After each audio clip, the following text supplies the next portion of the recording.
It is 7 o'clock and I am going to call the planning board meeting order. The first thing, we need somebody to do the land acknowledgement. No, say don't pick me. Okay. I don't have it up right now. I'm not picking you. Okay, we're not picking Nick. Anybody online want to read it?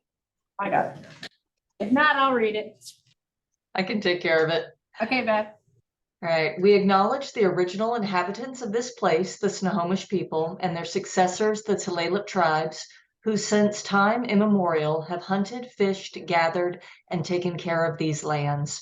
We respect their sovereignty, their right to self-determination, and we honor their sacred spiritual connection with the land and water. Thank you very much. I'm going to do roll call. Susanna LaMartine. Here. It's convenient. Yeah, it was. Good timing. Lauren Golombusky. Here. Is it Jeremy Mitchell? Here. Oh, you weren't there, so. Richard Hugh. Here. Judy Gladstone. I am here. Mary Beth Tragus Campbell. Here. Maxwell. Here. And Emily Nutsch. Not here. I have not heard from her, so that would be an unexcused absence. Okay. Okay, so I would like to entertain a motion to approve the minutes. Motion to approve the minutes. Thank you, Lauren. Second? Second. We have a second from Susanna. Thank you. All those in favor? Aye. Aye. Anybody opposed? And All abstain. Abstain. I was just gonna ask. Thanks, Richard. And we have one abstention for the record. So our agenda this evening is we will have audience comments following me going through this agenda. We have no administrative reports. We have two public hearings this evening. One is a continued public hearing on the update to the critical aquifer recharge area code amendment. The second is for the rezone proposal at 9530, 9620 Edmonds Way. We will have some unfinished business on the tree code amendment. We have no new business. We will talk about our extended agenda and we'll close with comments from the board members and the chair. Does anybody have any adjustment to the agenda that they would like to make? Okay. Richard, I don't see anything from you, so I'll say no. Thank you. All right, so with that, I will open, let's see, we'll start with the continued public hearing on the critical aquifer recharge area. Emily just arrived. And so I'm letting her in now. I didn't know if you wanted to start with audience comments first. Oh, you're right. I'm supposed to do that. Thank you. Yeah. Do we have any audience comments? I'm just gonna wait and listen for the tree code. Okay, all right. I don't see anybody else, so I think we're good. Looks Thank like you we for the have reminder. Two in the virtual realm. And I don't know if these are general comments or for the public hearing, but we can Okay, see. We have Larry Williamson. okay. Are you giving him permission to speak? Yep. Larry, are you there? Yes, can you hear me? I can. Yes. I just wanted to make a brief comment about the tree code, amendments to the tree code. I watched the planning board meeting last time and I've been thinking about some of the information in the packet tonight.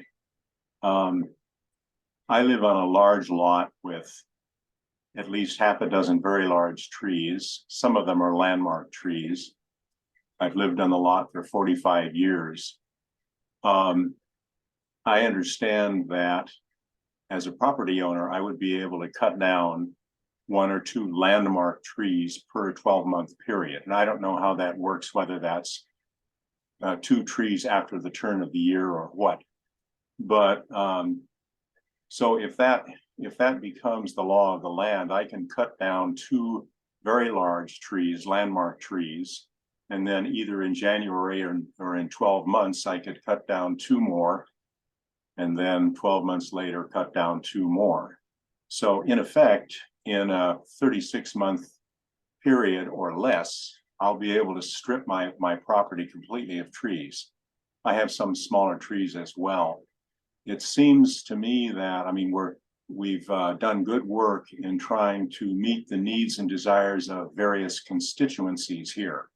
The public wants this to be simple and easy and straightforward, which is a good thing. And the staff wants that as well, and making it easier to administer. But I don't see that we're really protecting the trees of Edmonds all that much. That's what's bothering me. And I think I heard Beth Tragus Campbell in the last meeting, and maybe the meeting before that, express some reservations in that area as well. And Judy Gladstone too, at the last meeting, I think made similar remarks. But, you know, it'll be simple, it'll be easy, it'll be straightforward. It may be the same as what's done in Kirkland and Issaquah, but are we protecting any trees? That's what's bothering me. In years past, I had a dead tree, not particularly large, and I had to jump through a bunch of hoops to take that down. It seemed a little onerous at the time.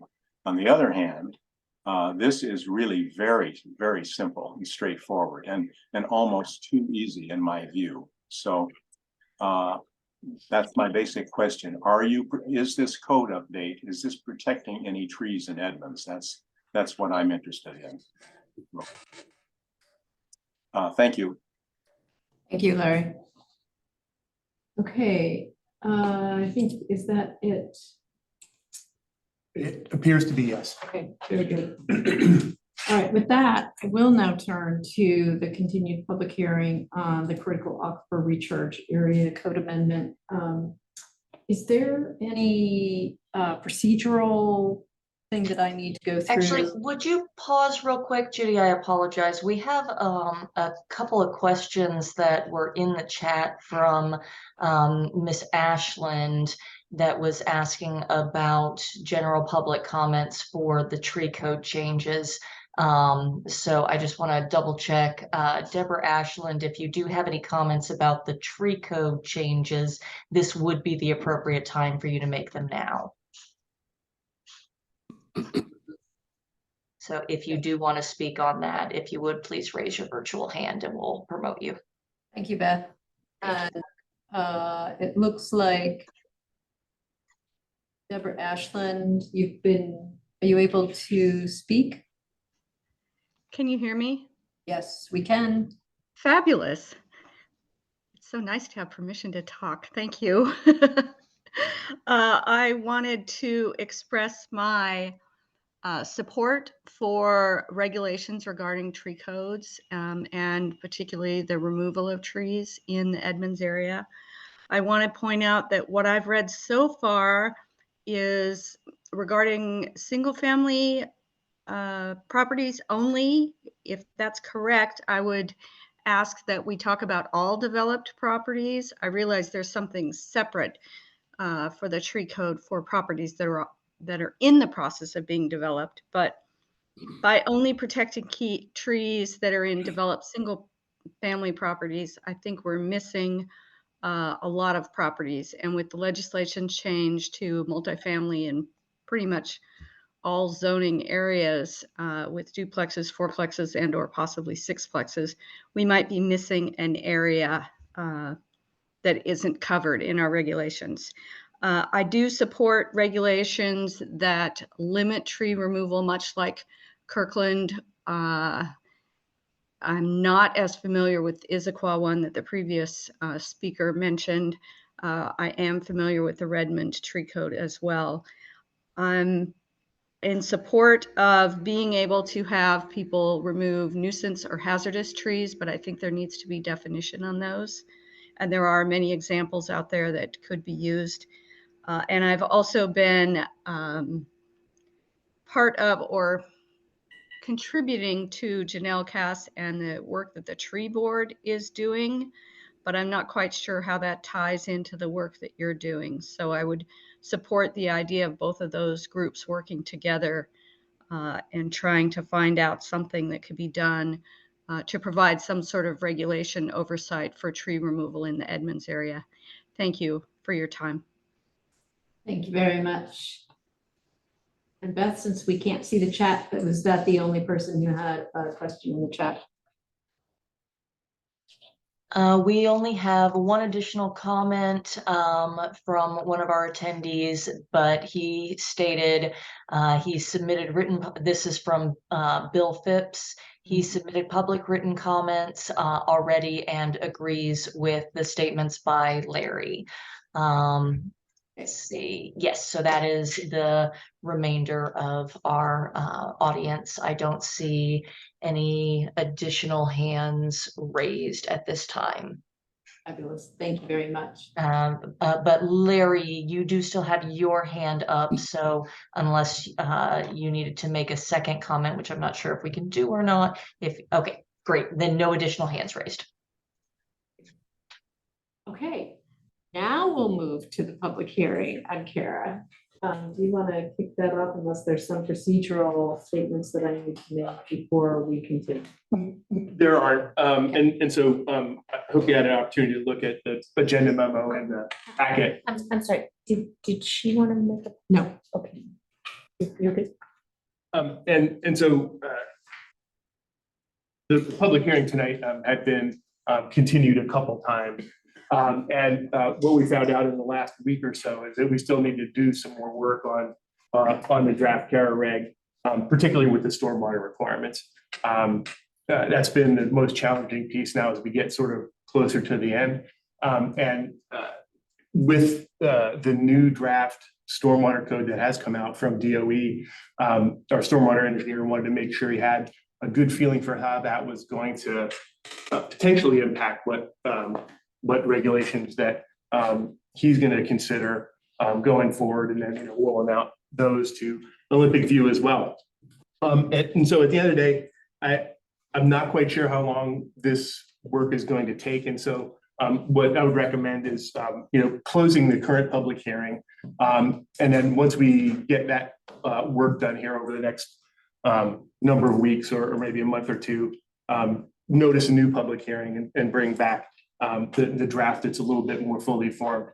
And then the only other thing that I would ask is, at that time, would the board want another work session to go over those things before another public hearing? Or would you just like to go straight to a public hearing? I would say I think the rest of the regulation probably won't change much at all. It would just be those tweaks to the stormwater code, however they might look. So that's pretty much it. Unfortunately, I don't have anything else at this time, but we'll go back to work on it and hopefully come back in another number of weeks. So shall we open up to discussion? Do you have any questions for Mike about it? Thoughts?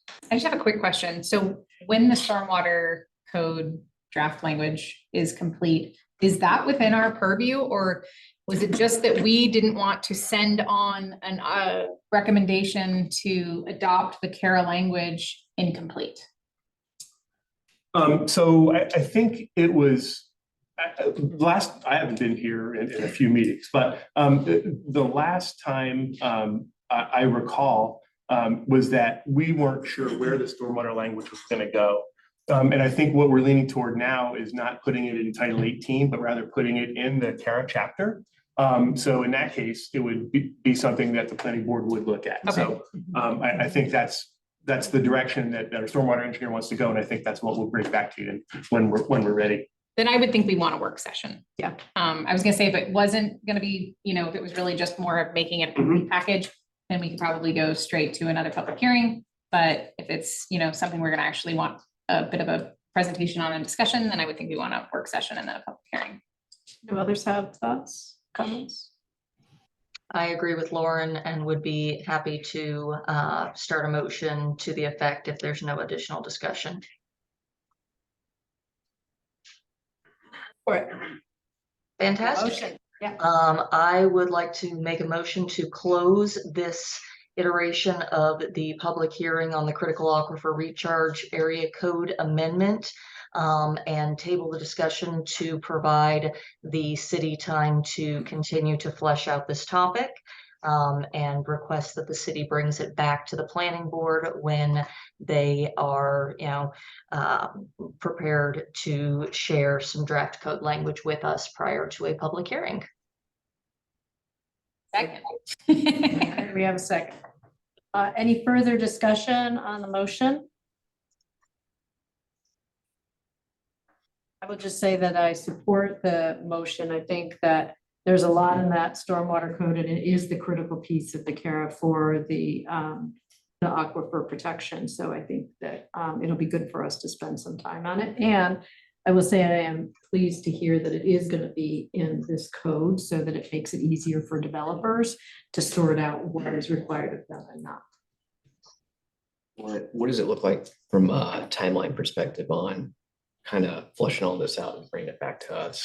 Just reference to all the comp plan elements that we have coming down the pipelines. My hope is to get back here for a work session in October, late October, and then public hearing soon after that.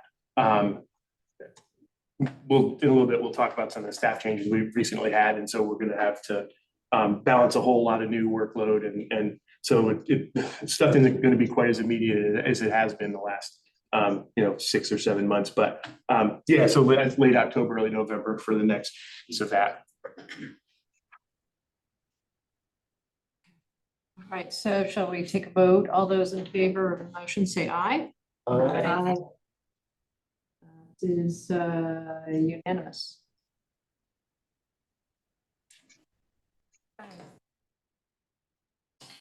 Okay, moving on to the next item, which is the continued public hearing for rezone proposal at 9530 and 9620 Business Way. Look at how seamlessly that works. Did we get a new computer? No, they moved. The only difference? So far, yeah, fingers crossed. Sorry for taking your seat. I don't care, I'm just happy it worked. As long as it works. Yeah.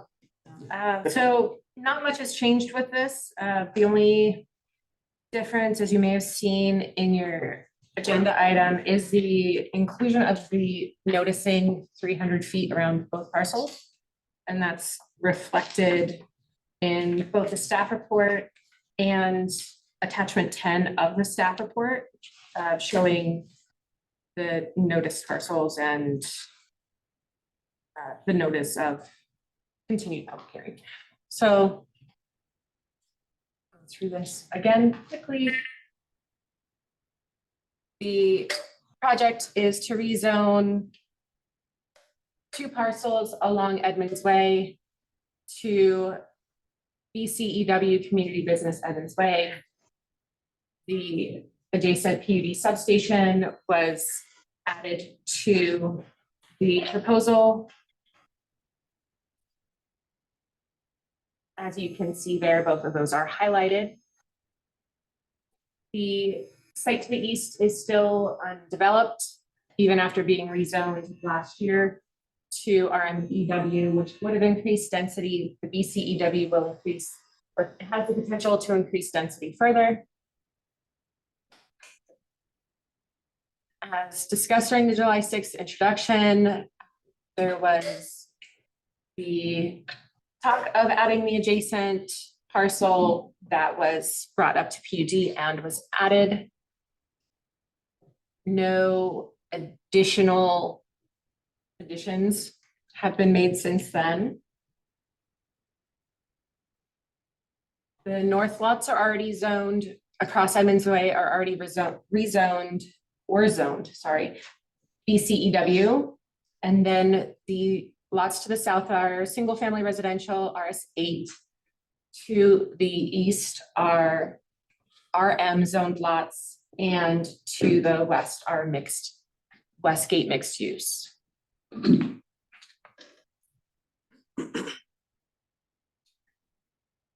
The comprehensive plan is compatible with the proposed zoning change, and SEPA will be required at the project stage.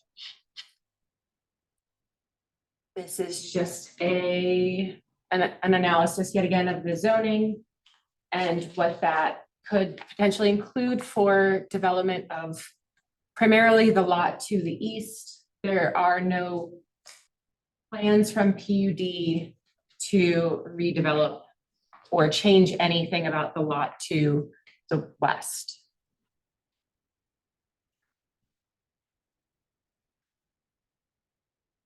To get the increased height and increased density, they would have to implement a few additional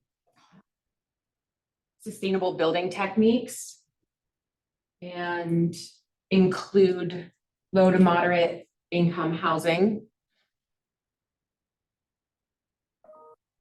This is a slide that's primarily changed. You can just see there, it includes the notice of continued public hearing was issued on August 29th and ran for 2 weeks to include properties within 300 feet of both parcels. No additional comments from that renoticing were received. And so the recommendations and next steps are as follows. The staff has recommended that the rezone is approved and then forwarded to City Council. Forward a recommendation of approval to City Council. And then City Council would then hold their hearing to adopt or to approve.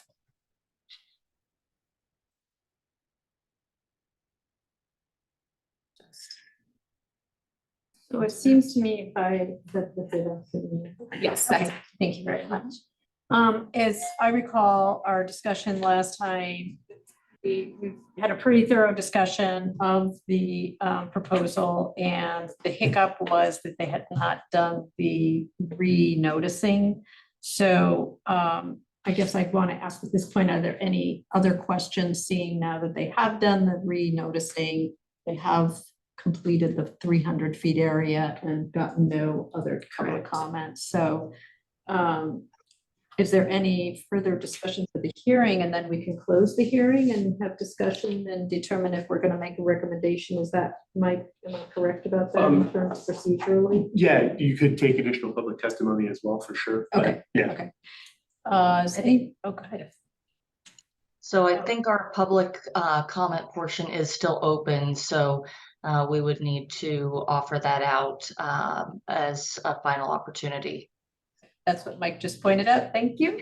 So does anybody here want to make any comment?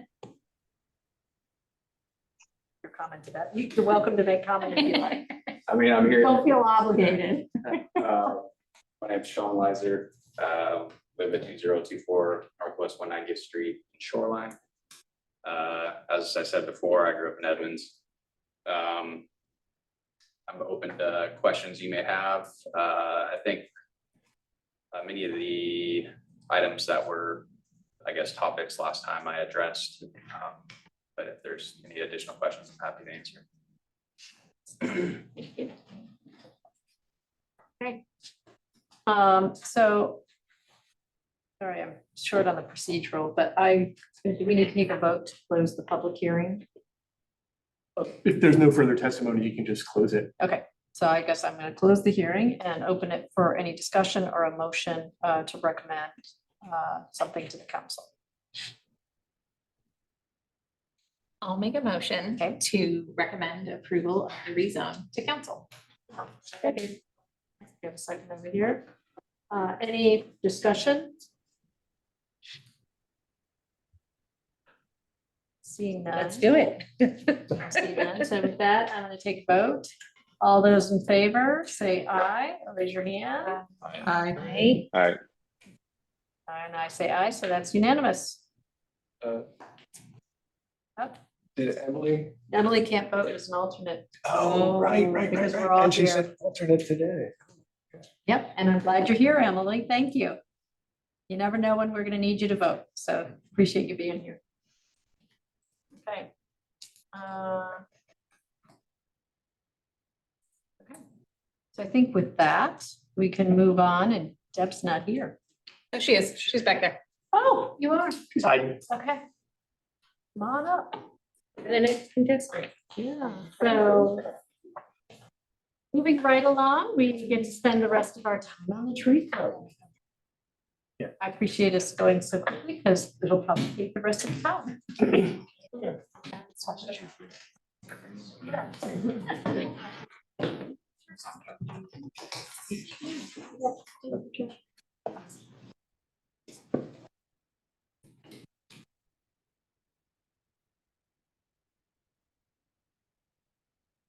just so everybody knows, I just gave permission for one of our guests to be able to sit closer to the table so that she can hear. Well. You're really feeling good now. I do.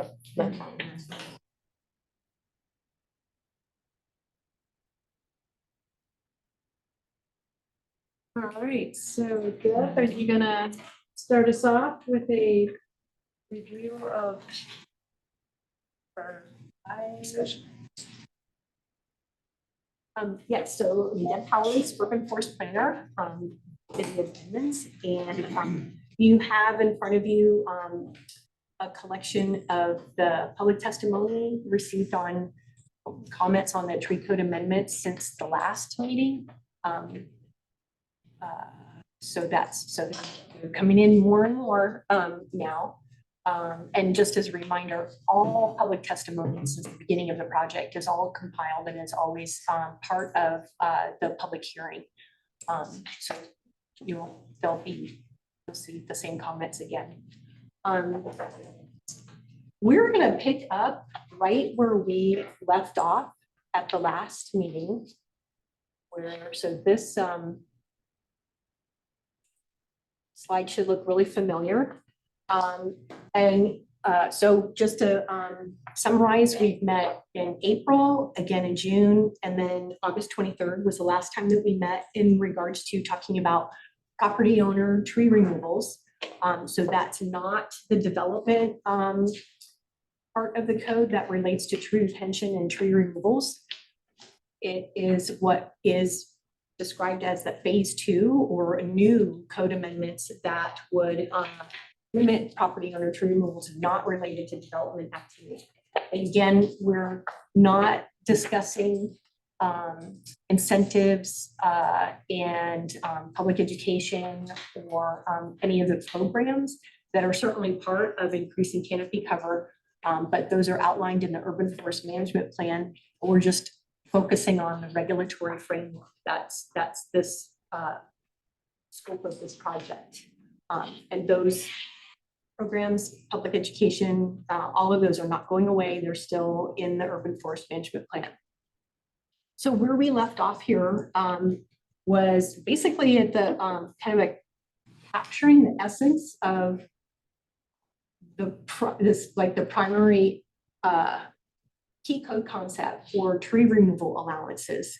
So we talked about tree removal allowances as a alternative to, say, on the other side of the pendulum, requiring a permit for every tree removal. So tree removal allowances, rather than do that, an allowance is based on the premise of this is what a property owner has the right to remove X number of trees. So it's an allowance, and it's a certain number of trees that are of a certain size and within a certain time frame. So no permit is required. It's a no permit fee. And then because as an allowance, no replacement requirements would be part of a tree removal allowance. Now, since we met last, we were discussing maximum, or actually it was mandatory minimums. And that was a way to require tree replacements with the tree removal allowance. And that is after tree removals, or you get to a certain point, or you started off with a low number of trees. When you have X number of trees remaining on the lot, that's what would trigger tree replacements. So I'll keep reminding everyone like where that would go here, because when I did the packet, we hadn't included that concept of the mandatory minimums in the draft code or in the packet. So tonight, basically, we want to fill in the gaps of that key code concept of tree removal allowance So that language was that any private property owner and developed property may remove up to, and it's that X number of trees, et cetera, what we just described. We also, up to now, we looked at other cities' codes, we discussed canopy cover data. And then in your packet, we have a matrix too that you can see all in one shot. It includes public and stakeholder feedback and prior planning board analysis over those last couple of meetings. So, and what we started to talk about at the last meeting, but then I just went ahead and put some more information in this packet was another aspect or another perspective of looking at draft code and figuring out what those gaps, what those metrics should be is a little more pragmatic, and that's code administration from the applicant. So say like the property owner, we'll just say applicant, and the reviewer, so the city's point of view. And that was that entire memorandum that was on in the packet page 75 and 76, and how those code metrics translate to the submittal and review process. So remember the property owner, well, the tree removal allowances is meant to be a really easy peasy, practically over the counter process that does not require review after submittal or extensive review. Yet it's still, we're trying to make that balance between its effectiveness. It still slows the loss of canopy, and we were talking about it's not prohibiting, and it might be 2 trees per 12 months, and if someone has 6 trees, yes, they can get to the removal of the 6 trees in a couple of years, but it's still slowing the loss of canopy. It's not all at once. And besides, keep it simple, looking at the effectiveness. And another main point that we were trying to do with property owner tree removals was to just simply track removal. So whether we're prohibiting them or not, like, which you wouldn't be with an allowance, we still are able to track those removals over time. Through the last couple of meetings, and with input from the stakeholder group and the public, there's kind of these 3 main themes that keep reoccurring, and that's to keep it simple. And we realize the more straightforward code is, there's greater code compliance, that there's pretty much across the board with everyone prohibiting tree removal in critical areas except for hazard and nuisance trees. There's no dispute on that premise. And that also limiting larger tree removal is pretty much a agreement across the board. What that size of larger tree means is one of the metrics that we're talking about tonight. So the photos up here kind of touch on all of the things that we've kind of been including in this discussion. That orange and purple screen, that's what we call track it. That is our permit database. So when we're talking about our permit database, there's limitations to what it can do. And that's one of the things that we want to consider in these metrics, its capability. And then that, larger trees is on the far left, tree removal. That's about it's a 30-inch Doug fir that the tree worker is bucking up right there. And then the third photo over is actually a specific, that's a real case of a critical area, tree removal in a critical area. I'm sorry, can you move their faces? No offense to people's faces, I just need to see. Oh, okay. I need to see pictures instead. I love your face, but There you go. And then, right. And then, of course, we looked at other cities and then to be thinking of when we're asking for on the applicant side of things, information that they need to submit to us when it entails measuring trees on their property, et cetera, and then on the second floor on the counter, what that process looks like. so assuming the system we know all the system's limitations to track. Oh, okay, never mind. I'm keeping my mouth shut. So without going into detail, but counter experience or limitations of a permit database, all of those have been considered in staff recommendations. That. Yeah. This is, Yep.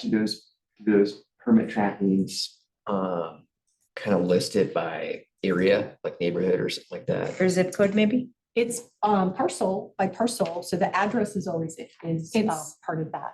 It's called track it. It's not necessarily tracking the Right. number. It's not tracking the number of trees or in by area or anything like that. It's like software. The program is called Track It. Right, it's the city's platform. Yeah, For, but it's only the platform on your side. On our side, we see my building permit. right, so you submit through my building permit, and Yeah. that's the platform that a lot of cities use for intake for their development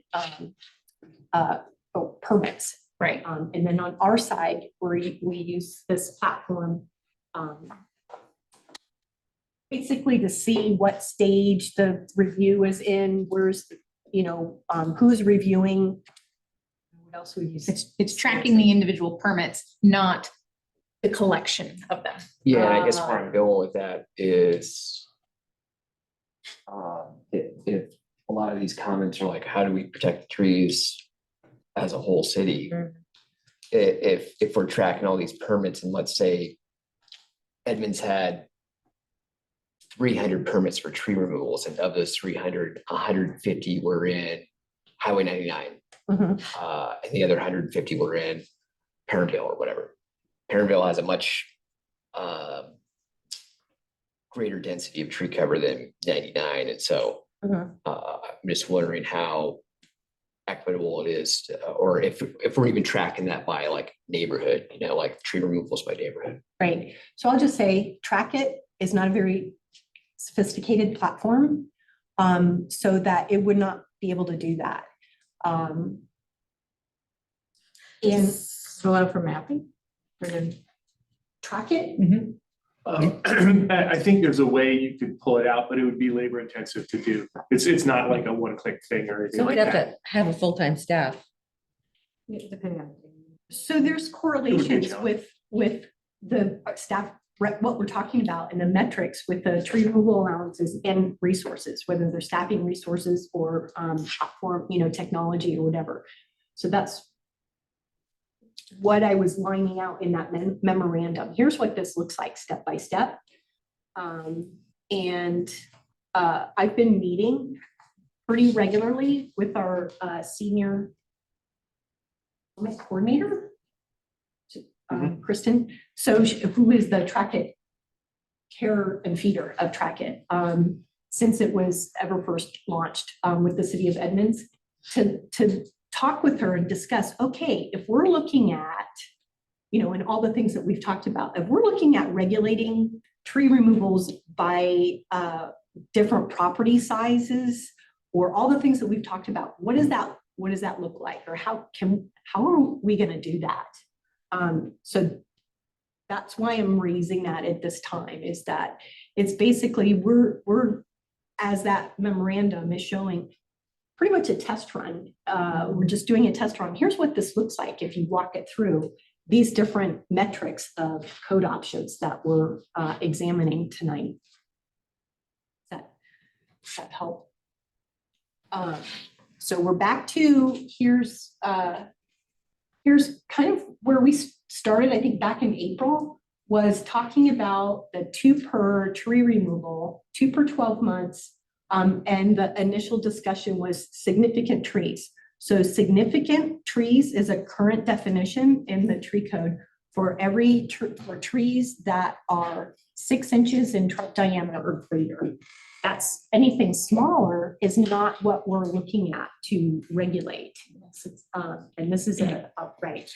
So, so at that time, early in this process, the planning board had expressed, well, that's pretty small, and we want to focus on larger trees.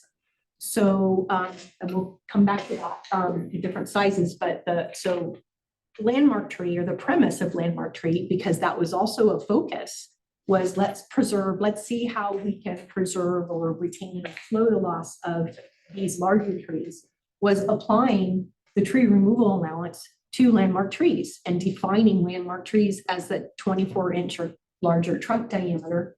And then that 2 per was within a 12-month period. Here as well, here is where 12 months versus 3 years versus 5 years starts to get really difficult in tracking for a couple different reasons. And then there's also, I think I shared with you, how the effectiveness of tree removals over longer periods of time, depending how the code is written, it sometimes can allow a lot all at once versus every 12 months, a number every 12 months.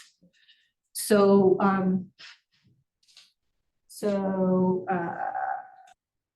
right, so the planning board's preference was to limit to larger, and that's what that looked like at our last, that's what this looked like in April, let's just say, when we were looking at significant being too small.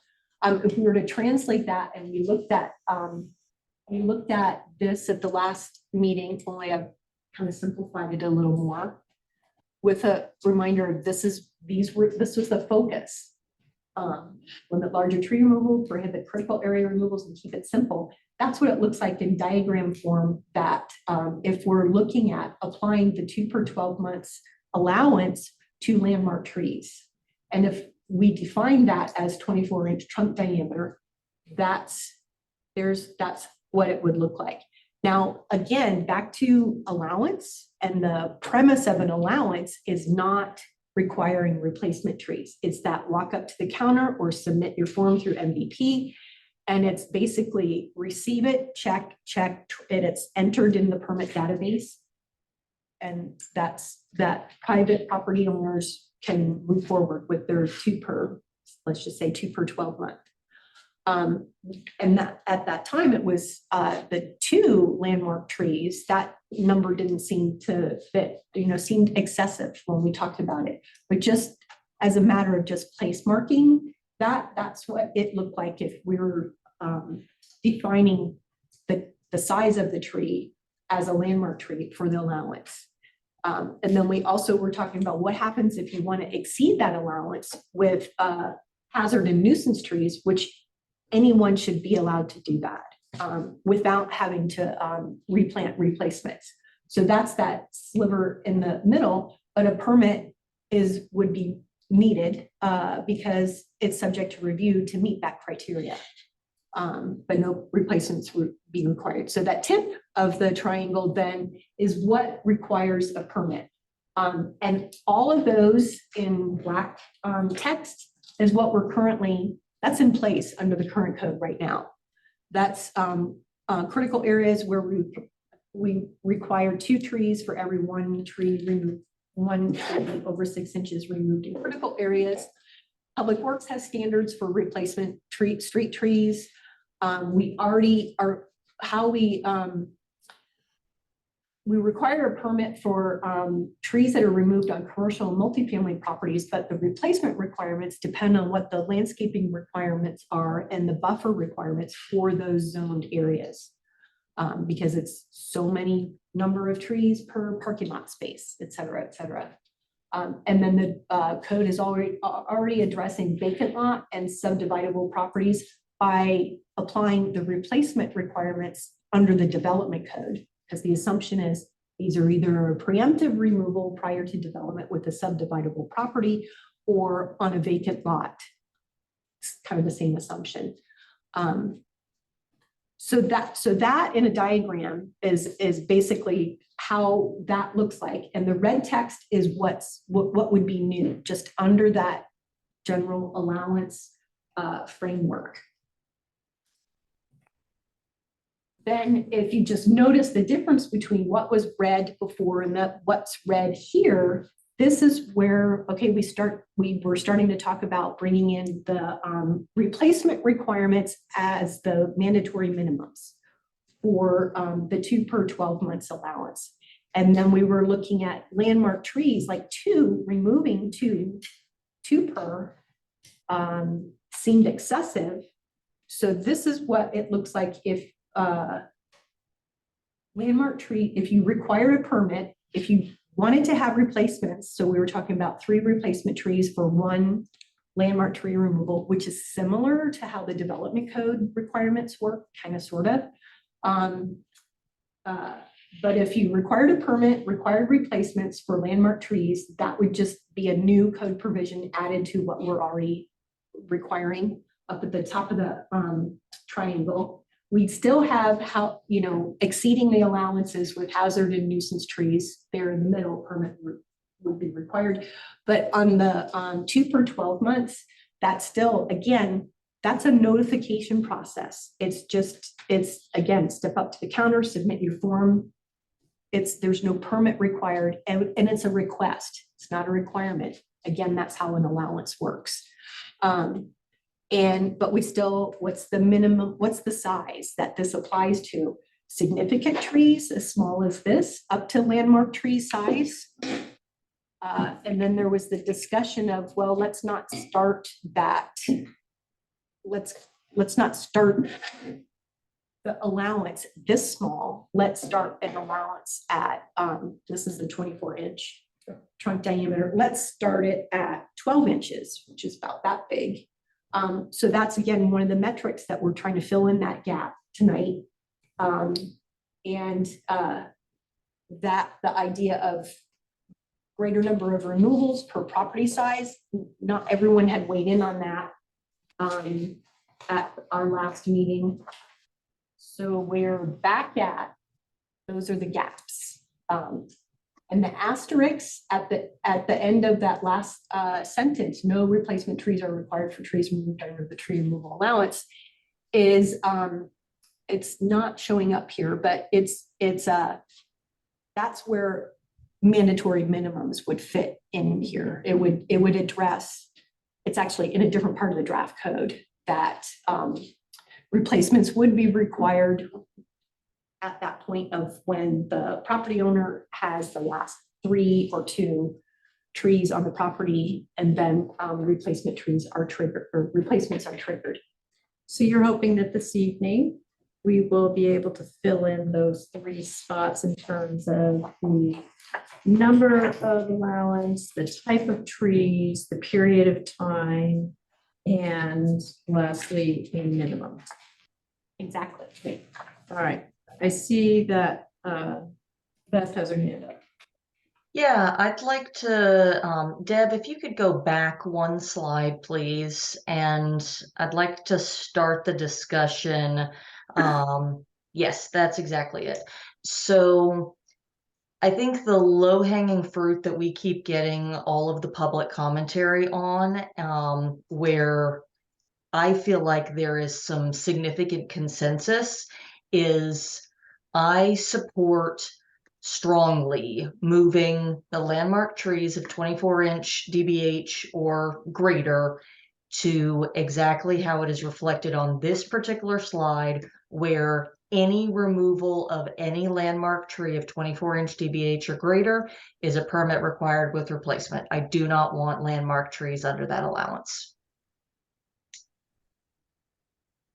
So what you're saying, Beth, is that you want, for landmark trees over 24 inches, you want to have a replacement? Is that what you're A bringing up? replacement and a permit required. The way that Deb has it reflected on this particular screen, its location up in that very top, the top of the pyramid of permit required plus replacement. I think that's the appropriate spot for it, not in the allowance.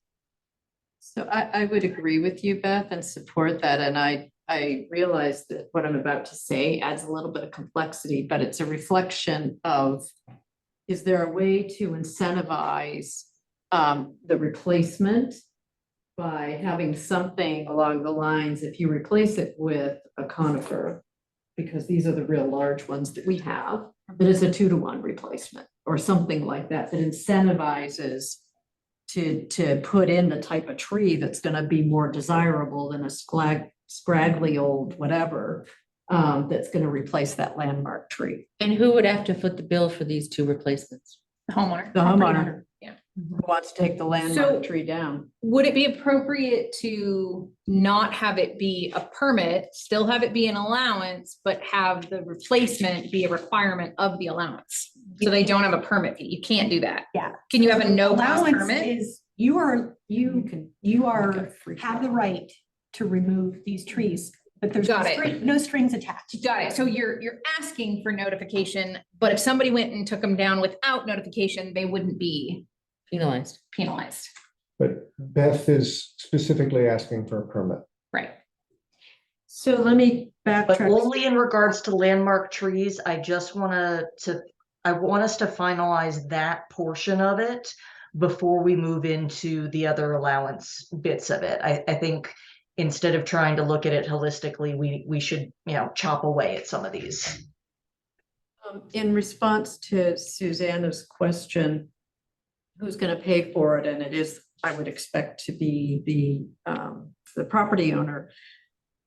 But I guess the question in my mind, based on some of the comments that we have gotten around equity and affordability, if that landmark tree was a hazard or nuisance, then what happens? Because that could become an equity issue. If it's a hazard nuisance tree that needs to go down and somebody can't afford the 3-to-1 replacement, Let alone the then permit. what happens? Any tree that's hazard or nuisance would not have replacement requirements. Regardless. Regardless. But you would need And to I agree hire with somebody that. to say it's a hazard or nuisance tree, right? Right, because if you have a permit, so both of the comments, under a permit versus an allowance, you're requiring that documentation that shows that fits that hazard criteria. Yeah, so it's the track form front and back from a certified arborist. And then when it comes to replacement trees and trying to say, okay, a conifer for a conifer or two, one of each, or how many of that three, you can absolutely, you have more under a permit where that's being reviewed, You can do that. then you can do that versus under an allowance, even with your, even if you use the mandatory minimums, like you get down to the last 2 or 3, it's like, that's the strings that are attached to an allowance to say it should be a conifer. So I'd have to pay for the permit, pay for the arborist, pay for the replacement trees. Do I have to pay for anything else? You don't have to pay for an arborist if you're paying for the replacement trees because you wouldn't be saying it was a hazard tree theoretically. There'd be no replacement You- trees. Yeah, they so were if you, hazard. so if you had a Right, so- hazard tree, you would have to pay for an arborist. And would you have to pay for the permit? Yes, Okay. because anything that requires a review, Got it. that's. Some form of, yeah. um, So but you wouldn't have to replace anything. Or you would say, okay, this isn't a hazard tree, or even if it was, and you didn't want to try to claim it was a hazard tree, then you would not have to pay for the arborist, but you'd have to pay for the permit and the replacement trees. So it's kind of even. Well, okay, so go back to you still have your 2 per 12 months, and if, depending on what size of tree you want to say, so if it's significant. But we're just talking about landmark. We're just talking about landmark. I know, but I'm trying to say it would be whatever your threshold is for the size of your tree, it's on up, which Right. includes landmark trees. And hazard and nuisance don't count. So again, it's back to that, the numbers. If you were to, let's just say, define your 2 per 12 months as a significant tree, 2 per 12 months.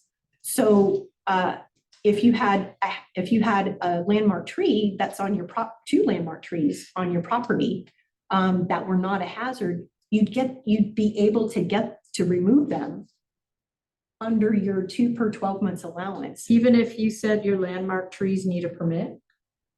Okay, I'm sorry, I misspoke. Yes, Yeah, I'm thinking 2 slides back, but I misspoke.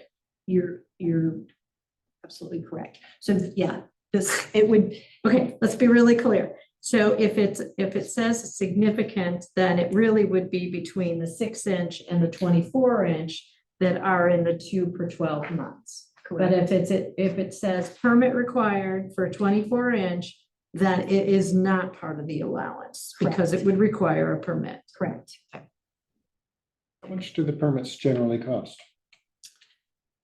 Well, it's, so under the commercial multifamily, the type 1 permit is it 125 or 225? No, I think it's like 325, something like that. Maybe there's a 2 and a 3 in there. And there's $40 technology fee for every single one. Gotta pay for that tray. And then, but, you know, that would be a question too. That's a kind of a permit fee study to look at, well, what's the cost of the review for this one versus, I mean, that's a fair comparison because the review of the type 1 permit is similar to what would be the review time for a landmark tree removal. So it seems as though the affordability question would come into play only if it were a hazardous landmark tree. Because if it were anything less, you could use it as one of your allowance. Is that assuming the 24 inches? Landmark tree, 24 inch. Okay, so, okay. I'm just making sure that was included. Sorry. It's okay. I'm not sure what I said, but To try to recap. said that. Beth is saying that, or requesting that trees of 24 inches or more cannot be cut down, so they, without a permit, so they would not be covered on the 2 per 12-month allowance. They would not be covered on that allowance at the bottom. That you would be required to have a permit for them and to replace them. Is that right, Beth? Have I got that? That is correct. Okay, so my only concern about that is if so Beth, you're saying that for landmark trees that are not nuisance and not hazard.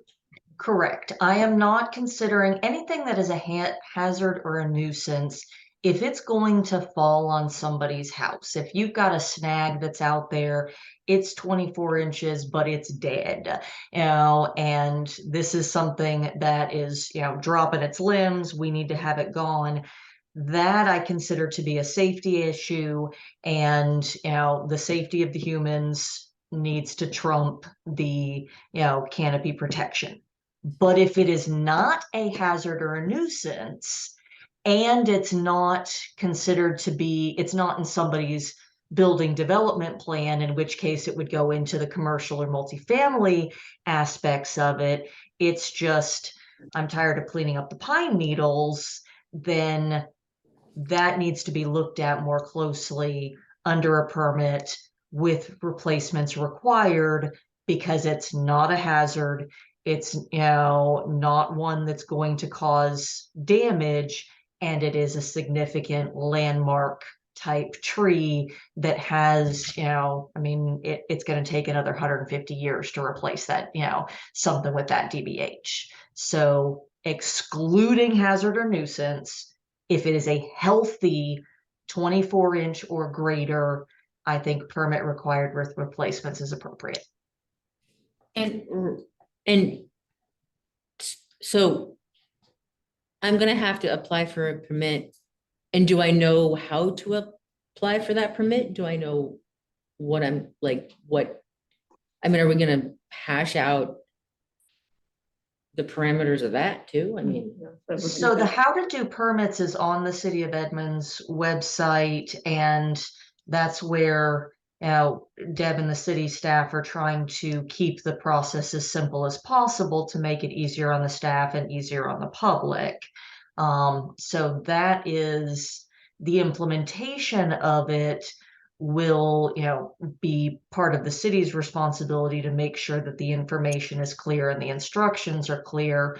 But just you know, getting online real quick, you know, you go to City of Edmonds website, I want to, and then, you know, apply for a permit is 2 clicks. So I think the responsibility for, you know, making the permit process clean, you know, it can be done with the city and isn't necessarily, mutually exclusive to whether or not we should protect the landmark trees.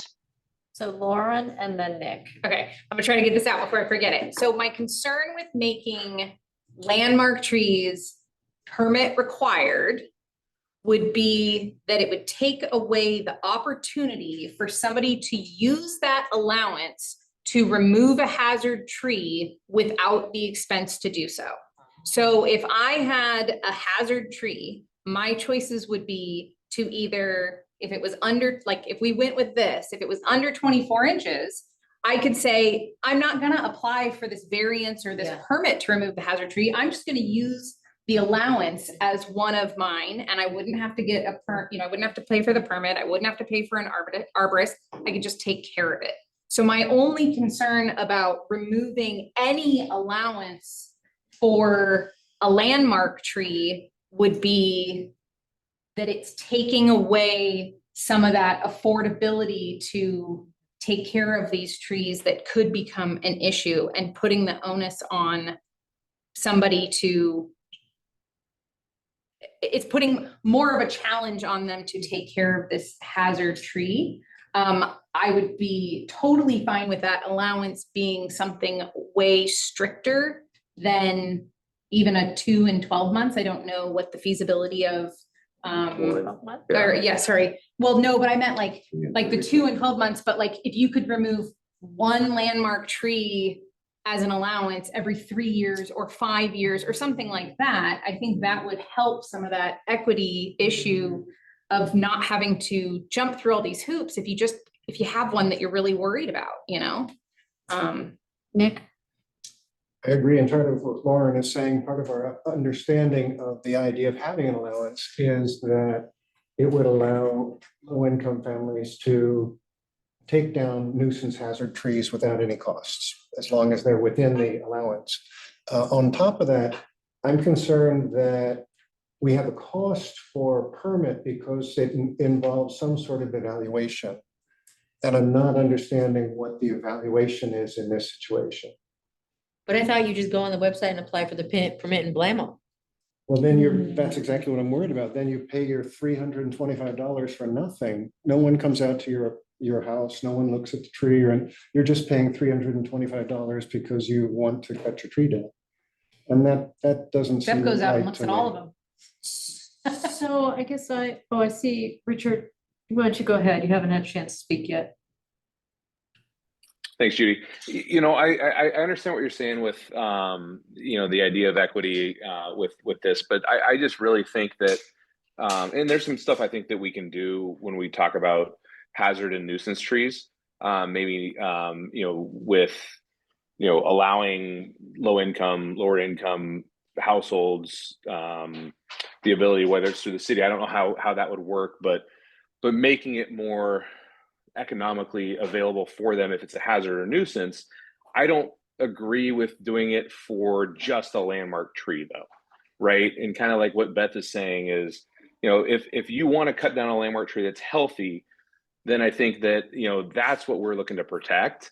If there's a nuisance or hazard tree, then that's something I think that we can work with people here in Edmonds of saying, okay, well, if you're at a certain threshold, whatever that is, however we want to define that, then that's something that we can help out with the hazard or nuisance, not with a landmark tree. Now, if the landmark tree again is a hazard or nuisance, then that would fall under the hazard or nuisance, not the permit required at the top of the pyramid. I'm going to make a comment, Beth, before I call on you, and that is, I get the tension between equity and ease and canopy, and it all kind of collides.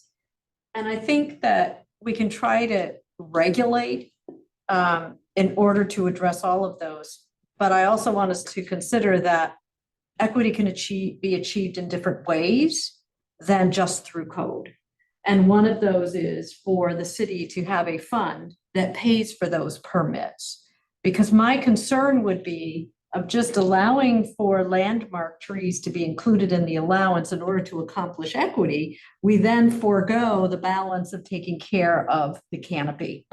And so maybe we need to be a little bit more creative about how we accomplish that equity and allow for the ease of the removal of the hazard tree, if that's really what we're concerned about, rather than trying to open season on landmark trees, because it would be too easy for somebody who doesn't have a hazardous landmark tree to include that in their allowance, and we'll be gone with our landmark trees potentially, not necessarily, but potentially in short order. Beth and then Nick. Other comments, I absolutely agree with you wholeheartedly there, Judy. And we're getting hung up on the hazard tree and the costs in there. So again, with exploring different options, do we want to have the permit for hazard trees potentially be free? So you have to go through the process, but the fee for it, if it is specifically a hazard, maybe we don't have a charge for that one. So again, building on what you just said, the hazard is a different way of, there's that I consider to be a different topic than a healthy landmark tree of 24-inch DBH or greater. And we should absolutely hash that out, but I want to circle us back to, if it is a healthy landmark tree of 24-inch, what is everybody feeling related to those permit requirements and replacements?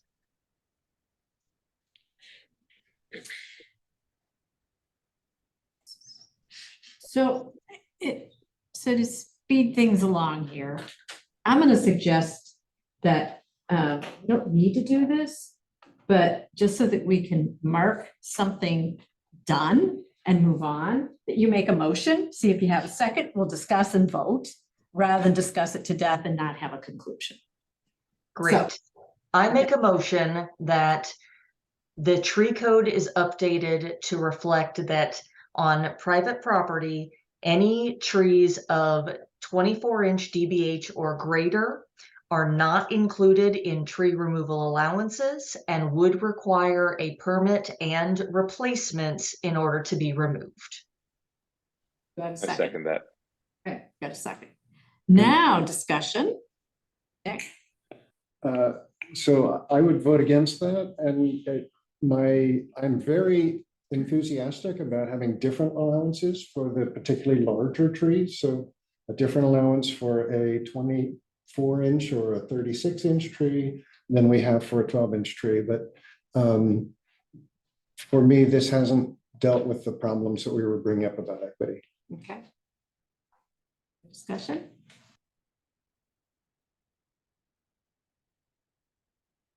I don't see any hands up. I am going to take a vote so that we can move on.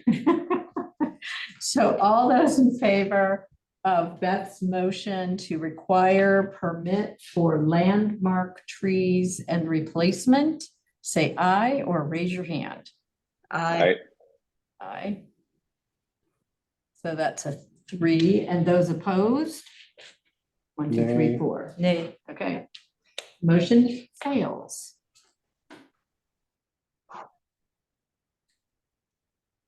All right, so where does that take us next? Do we want to make another motion on a similar thing? Like, could I make a motion that the tree code be updated to have an allowance for landmark trees that is 1 every 3 years? 1 every 5 years? I'm open to it. So maybe let's go back to, can you hold your motion for a moment? Let's go back to your pyramid for a moment, because I think that dealt with the landmark tree requiring a permit. I'm just wondering if we should go then to the allowance and talk about that. Sure. That's where I was going to go. I was going to suggest so echoing Larry Williamson's concerns and what Bill Phipps has been talking about, I think there's a lot to be said for trees that are 12 inches and larger, that there is a 3 trees per 36-month limit. And then for particularly large trees, and I go with 24, I tend to think 36, but for particularly large ones, I would say it was one tree per 36. So 12 to landmark would be 3 per 36. Landmark up would be 1 per 36. And Deb. Oh, go ahead, Richard. So are you saying 4 total? So, 3 with this, whatever we want to call it, significant tree, over 12 inches, and then 1 with the landmark tree. So you're saying you can do 4 within a 3-year period? Thank you for the clarification.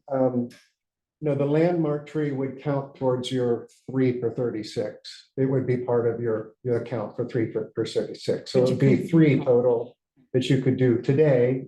But no more than one of them could be whatever we say landmark counts as. Okay, so it's included in that 3. It's not Yeah, thank you. in addition.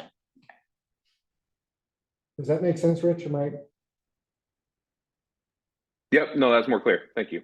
Thanks. And Deb, were you saying that having something with that longer time frame is harder to administer or has a greater loss over time? Have there been studies as to what protects the tree canopy in the long run, whether it's a yearly allowance or a multi-year allowance? So it's both effectiveness and in slowing the loss of canopy and how it's administered that makes it start to become clunky when you're going longer than 12 months. Both of those are affected when we're splitting up different sizes of trees.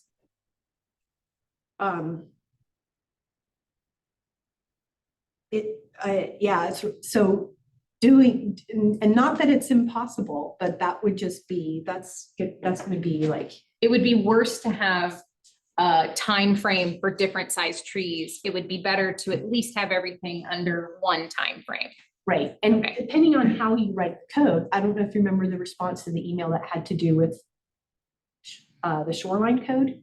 Yeah, that's okay. 3 and 36. So that's an example of how it had both graduating or increasing tree removals by property size. Every whatever it was, 7,000 square feet or whatever, you got more trees that you could remove. But then it also had, it was, okay, let's just go back to that, like 2, 3, or 4 tree removals. And then you had also these different timeframes as well, 3 trees or whatever. And so the scenario like that Bill gave with his property, that was an 8,000 square foot lot.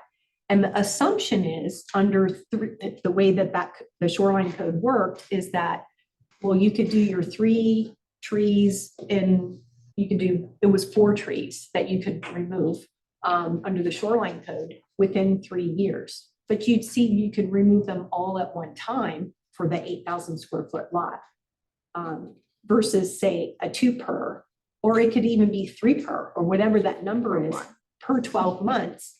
So it would be, let's just say 2 per, it would be 2 per 12 months and another 2 per the next 12 months. Well, even though that's still the same total for trees, it takes you longer to get there. So it's effective in the sense of slowing the loss of canopy cover. And it costs more to take them out a little bit at a time, so people are less likely to do it. Right. And another part of the I don't know if administrative, that's true, but I've had to take out more than one tree because it's expensive. Oh, yeah. It doesn't matter when you do it, it's still expensive. Yeah, it's expensive. It's expensive, but I guess that the 3 per 36 comes out to 1 per 12. So we could entertain a 1 per 12. And on any given year, if you include a landmark, then you could end up with 3 landmarks gone because it's within your 1, but it slows the canopy down.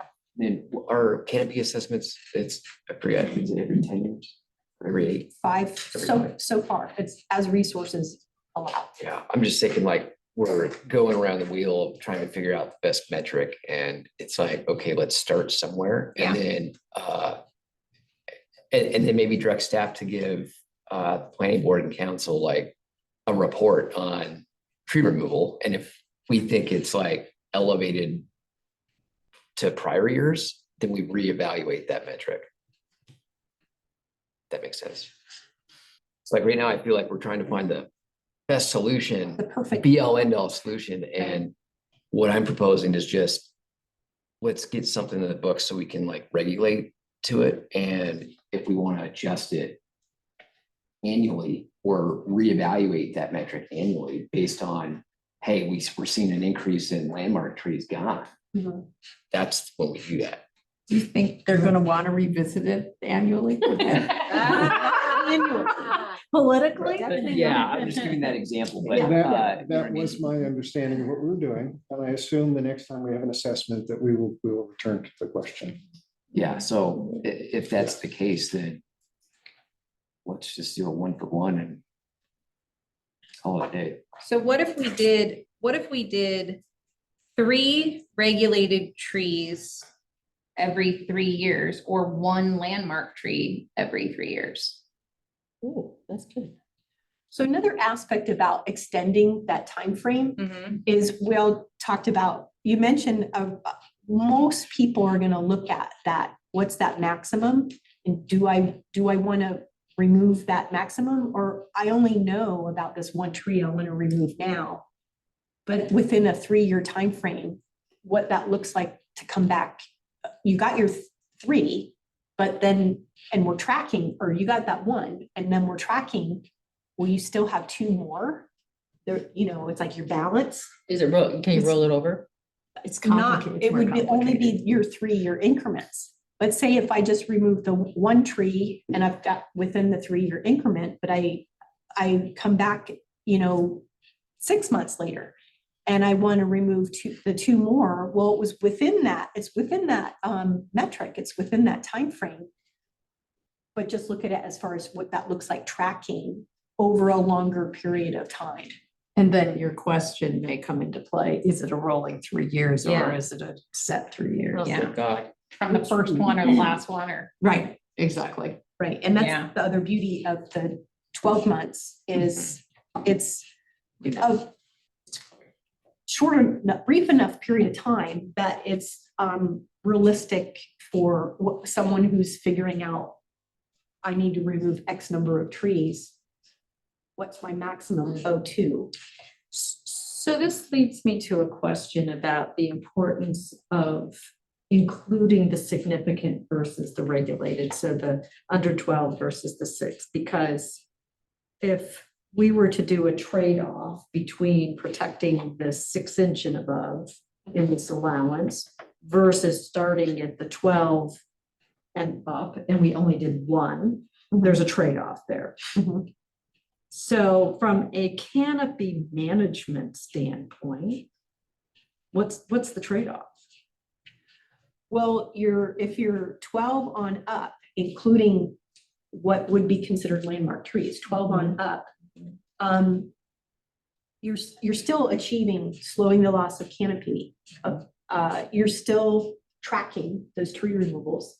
You're keeping it simple. If it's within the 12 months, it's easier to track. And again, the effectiveness too is that limited number over a shorter period of time. It might take longer to get there.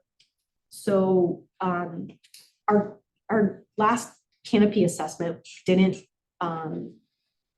our previous canopy assessments going back like for 15 years didn't have that level of comparison to attribute exactly what the gain or the losses were from to be able to say. But let's just say from our future canopy assessments, they will be that sophisticated, and we will be able to say, here's what our regulation is, and here's what our canopy study is coming up with a trend in gain or loss. And do we need to tweak it? And it's kind of a shampoo, rinse, repeat sort of a thing that it's like, yeah, it's okay that, the code is supposed to be a living document, and it's okay that we don't land on the perfect code, tree code. that we get something on the books, and because we will be shampoo, rinse, repeat. I hope, at a somewhat, at intervals, because we'll have that canopy data. And we'll also be looking at our incentives, and our, other things that we're doing to slow the loss or promote planting, et cetera, et cetera. And then we look at, here's what the canopy data says. It's like, do we need to limit the tree removals more? Do we need to, how can we adjust the code to reflect that? Okay, I'm seeing Beth and then Richard. I don't know if you raised your hand in that order because I didn't notice. Oh, Beth is first. Okay. Yep. So wanting to speak more in support of a 12-month allowance versus a 36-month allowance. Just thinking about the management of that from a property owner side of things as well. You're far more likely to see a change of ownership within a 36-month period versus a 1-year period. So if we're going with those longer time frames, you may have some of the issues with, okay, well, now I'm the new owner, so my new owner time period should restart as well, would be, probably one of the arguments that I would go with. So shorter time frames, we pay our taxes within, annually, or property taxes more frequently than that. It's I think it would be easier for both the city and for the consumer to actually be able to keep track of that based off of ownership patterns. I address that. Yeah, go ahead. So it's the removal, the number of removals, and that, let's just say activity is based on the parcel, not necessarily the property owner. So that's, But if it's allowance, the person who moves in isn't gonna know that, and so it's not gonna matter. right. But if they go to do their notification and we've tracked it. But I thought you said notification is optional. It is. Yeah, so they may not even notify. It may not, but once there's enough public education that goes out there, if you've just even tried to prune a limb off your tree and started up You start a chainsaw. your neighbor, people are calling the city and assuming that it's an unauthorized tree removal. So the people will use the notification that want to avoid having code enforcement officers show up and shut down the tree removal project. It catches on. It already isn't. People do it now. Okay, Richard? Yeah, I was kind of along the lines with Beth. I was looking at and thinking about the, moving it down in time period to a 12-month period for similar reasons. I guess I have a system question, not to already mention stuff that Beth mentioned, but system question would be, if we do look at decreasing from a 36-month to a 12-month, not that we have a 36-month, but let's just say we're talking more about 12-month, right? And we're looking at, say, a 1 per for 12-month. But again, I'm looking at the landmark trees where I think that there's consensus with a lot of things that I've seen and read and have talked to people about, where landmark trees are super important, and takes a long period of time to replant to get to a certain level, right? So is the system able to do something like a 1 per 12-month, but if it's a landmark you take out, then you cannot take another landmark out for a 36-month or what, 24-month, whatever period that might be. Is that something that's doable? Are you thinking like, how would that work? I wish I could just say right away, yes or no, but I think it probably would be doable. We do have flexibility to program, track it, to do other things that it didn't come out of the box with. It would just be some time to do that. And then other time, tracking that as well. But we could probably finagle that somehow though. Yeah. We'll just ask our are tracking through Kristen to figure it out. So, okay, I have something that I think might be a bit of a compromise. What if we increase the size of our landmark trees and still make them permit required? I do like the idea that there's other equity options outside the code. I think that, you know, if there was a way to apply for reimbursement of your fees associated with this, based on income, I think that would be great. I think that if you have your landmark trees at 24 inches, you're gonna get a lot of 23.9 inch trees. It seems to be a very common size, 24-inch tree. So I think if we increased that to, I don't know that I would go all the way to like 36, like 36 to me is like old growth, historical, like I want something in between there maybe, but like 28, 30 inch, something that is bigger than 24 so that you have a little bit more flexibility. But, you know, not so big that it's, you know, a total of 50 of them in a, you know, city. But I think that might be kind of a compromise point, would be to increase the size of landmark trees. The other thing I was gonna ask is, could landmark trees have the definition that they are their size is based on single trunk? Because I have this concern that you could end up with all of these multiple offshoot crappy trees being called landmark trees, you know, because you have to add all those together. So if we could define the landmark trees a little bit more so that we're really protecting the ones that we're concerned about, that could solve some of our problems with, you know, making it too restrictive.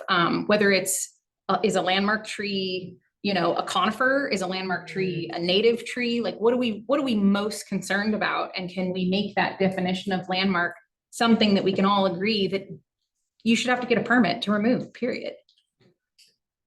So one of the issues with the current code, especially as it applies to development scenarios, is that it's the definition for DBH is saying the cumulative, you know, you add up all of the smaller trunk diameters and that's your DBH, which is, that's not good math.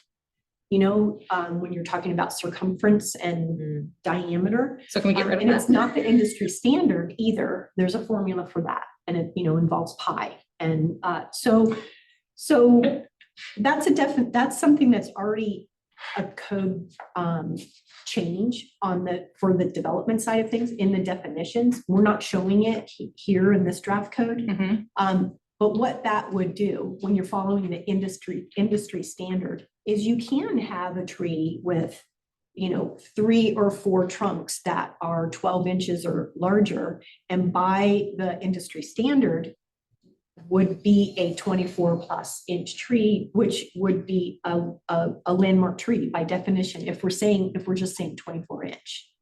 So I think, you know, it's really hard when you start to differentiate between species, or when you're trying to say what constitutes a landmark tree. Again, you can get into much more code complexity when you're talking about rare species, because how some trees grow way slower, and so their trunk a really old tree may not have the same trunk diameter as a tree that grows much faster. But I think if we just like look at the industry standard and apply it across the board for the DBH for development, the development code, as well as, you know, here, it would apply. It would address, I think, the issue that you're saying. And that's already in the works to change the addition problem. Remember that really complex color-coded matrix that included all the draft? It's in there. We'll return to that. We'll be looking at that soon. Okay. But I do want to ask, so you're saying that we not define landmark tree as a 24-inch minimum trunk diameter, if I'm... Yeah, so I'm saying that we define landmark trees as the trees that we want to make sure have a permit, right? The end goal is we want to protect the largest of trees and, what it seems to be that the public comment is mostly concerned about conifers. And so if we make our landmark tree definition, the ones that we are most concerned about protecting, then we could make those landmark trees require a permit and, have better control and regulation over them. Right, so just to address that comment too, because we get a lot of calls, a lot of people have a memory of that moratorium on tree removal. We were calling it landmark trees that were 24 inches. That was the moratorium that was lifted when the development code was adopted. But it's like when you say, we get a fair amount of calls that people are asking, I have a 24-inch plus tree, can I remove it? Do I need a permit? There's something about some limit, or would I be allowed? People have really remembered that threshold as a big tree that you can't remove, or there's some limitations to it. So Susanna and then Beth. Again, we're still talking about, I pay $325 for a permit, and blammo, I get to remove a landmark tree. And you have to replant. Oh, you forgot to mention that wait. part. I'm talking about defining, like going with the other slide that says, that landmark trees of a certain size require a permit and require replanting, but really defining that landmark tree to be more of a narrow definition, protecting the ones that we're really concerned about protecting, whether that's a matter of size, a matter of conifer, a single trunk, So I thought we were talking about the allowance at this point. Well, we are, but it seems like we're stuck on whether landmark trees should be included in the allowance, and I think that's where we were split. So I was thinking if we narrowed up that definition of landmark, you might get more people on the permit side of that. Gotcha. Okay, Beth, go ahead.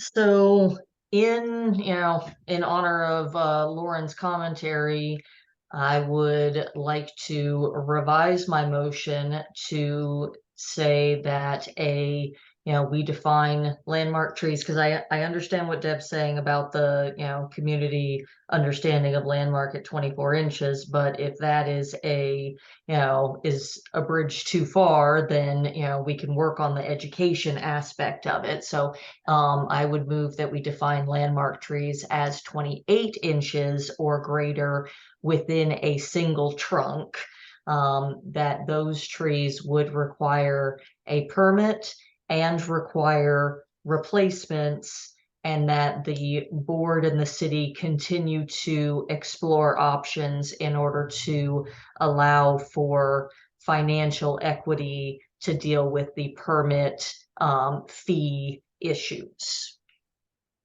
And the replacement too. She did say the equity issue. So to deal with the, either reimbursement or the variety of equity issues with it, I think we could include the replacements as well.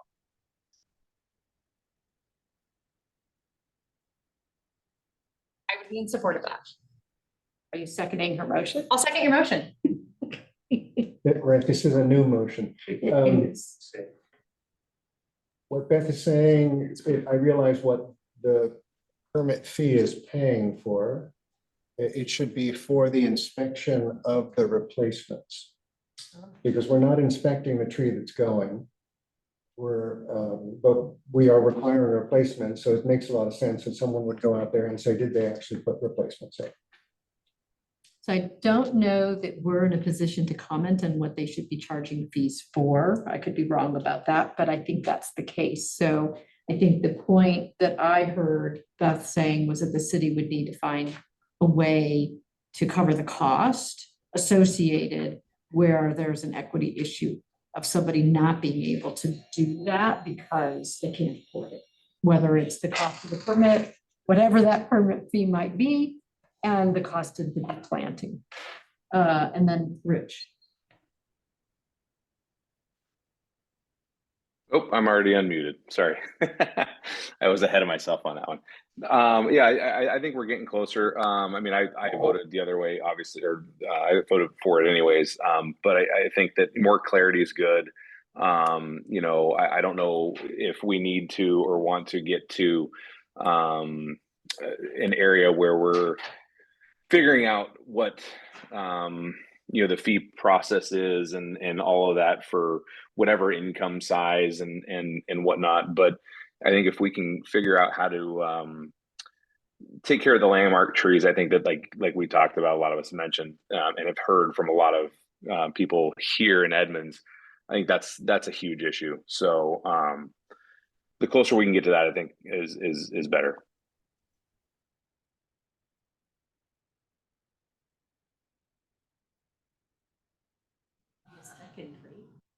Because Beth made the motion, I made the second. Second, so we're in discussion at the moment. So, you know, I'm thinking about this and weighing both the public education needs that would be required with changing the size, the implication of the size of the tree going from 24 to 28. I have no idea. Whether or not that accomplishes. So right there you have, that's a 24-inch right there. Correct. Okay. So what would a 28-inch tree be? So just think of 1 inch, 2 inches on each side. Okay.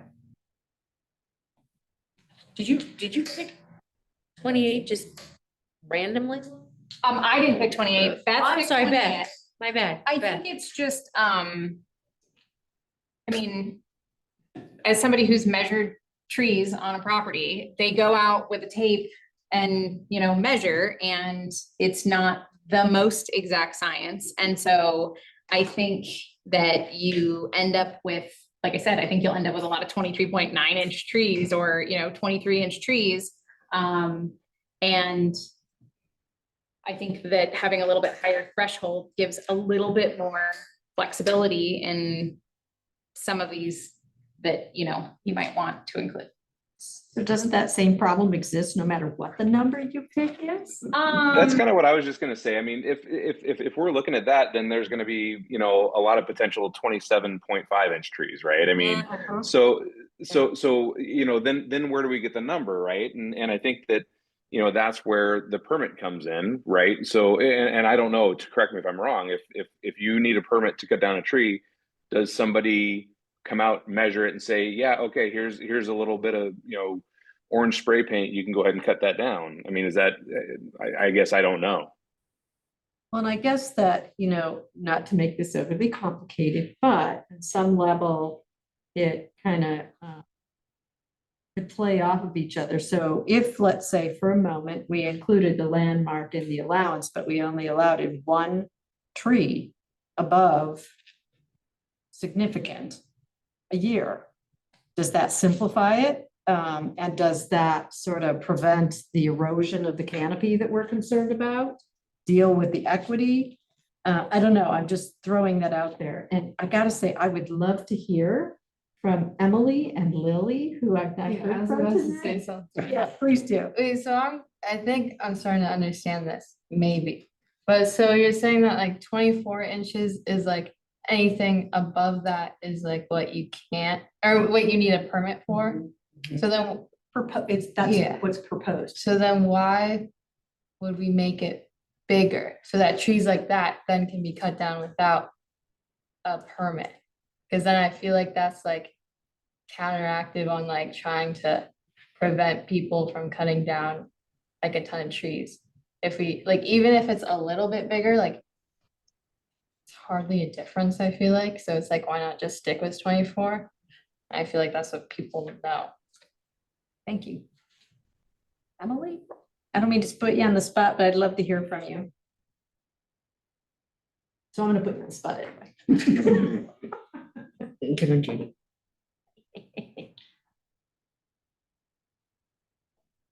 Oh, we can't hear her. We can't hear She's off you. mute, but we don't have any volume. Oh, no, we don't have, we can't hear you. Ah. That is weird. Maybe use the chat. Yeah. Oh, take the headphone out of the jack or whatever. Oh, do you have headphones on? Yeah. So check your audio that it's with your headphones and not with your computer or vice versa. Or take your headphones out. Are they Bluetooth? Are they using the right Bluetooth? Yeah, you're using. Did I? The only other option I have is leave and come back. I don't know if you want to do that. All right. Well, maybe you can figure that. If you can figure that out, just blurt out anytime you want to, and or put something in the chat. And I see actually there's a couple things in Q&A maybe. Beth, you want to go ahead? So addressing Lily's comment, essentially my rationale for changing the justification, because I do think 24 inches is an appropriate size, but if the answer is that we need to make it bigger in order to make it more palatable to everybody, then 28 inches is better than no, is my thought process on there. And I guess I still have a question, maybe for staff on the permitting side of it. You know, is that, you know, let's say that we say it's 24 or whatever number it is. Let's just stick with 24 because that seems like that's what everybody knows and is used to. And we say anything 24 or above needs a permit. So somebody thinks that they have a 24-inch tree or it's close, they're going to get a permit. You know, that process, somebody from the city, then do they come out, measure it, and just to make sure, or how does that work as far as permitting process? And that's yeah, a permit process would justify the review, which includes the site visit. So when you're talking about, hey, what that gets you, a permit required for landmark tree removal gets you your replacements, basically, is what that's going to ensure. That includes, people will have 12 months, they have a year to replant, because say if they remove the tree in July, that's the worst time to replant or to plant trees in July. So they can, so they have a year to replant. And so that's we've got an inspection then set for verifying that the replacement trees have been planted. What if they plant in July of next year, June 30th? Let's call it honor system. Okay. What we do. Sorry. But just on the existing permit required, like critical areas, street trees, commercial multifamily properties, and vacant lots, those are all, those permit required scenarios all entail a site visit. Because you're, especially hazard or nuisance, if any of those are hazard or nuisance tree, you have to verify that front and back track form that's saying the tree has this, this, and this defect with the tree.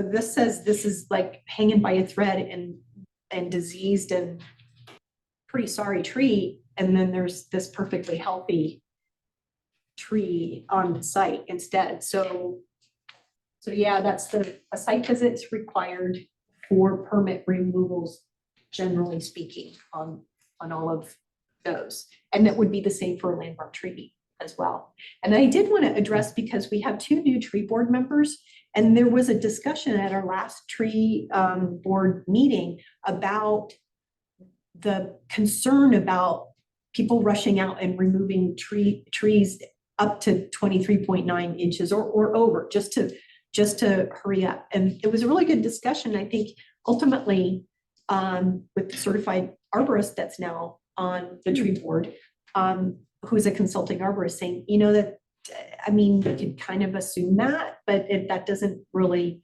happen so much, maybe it does.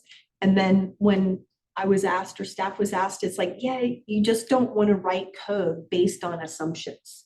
And also, I would say, based on the fact I've been trying to get arborists to come to my house to do an estimate, and they're coming out 3 weeks out and then planning for November, December, and even next year, I'm not sure that could happen just practically. Beth, you had another comment?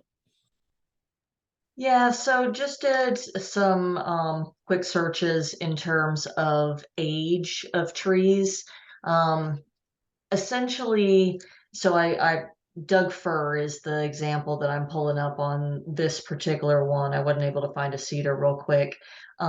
If you look at a Doug fir that's 75 inches in circumference, which gives you about 24 inches DBH, based on a standard growth factor, you're looking at a 120-year-old tree for that one.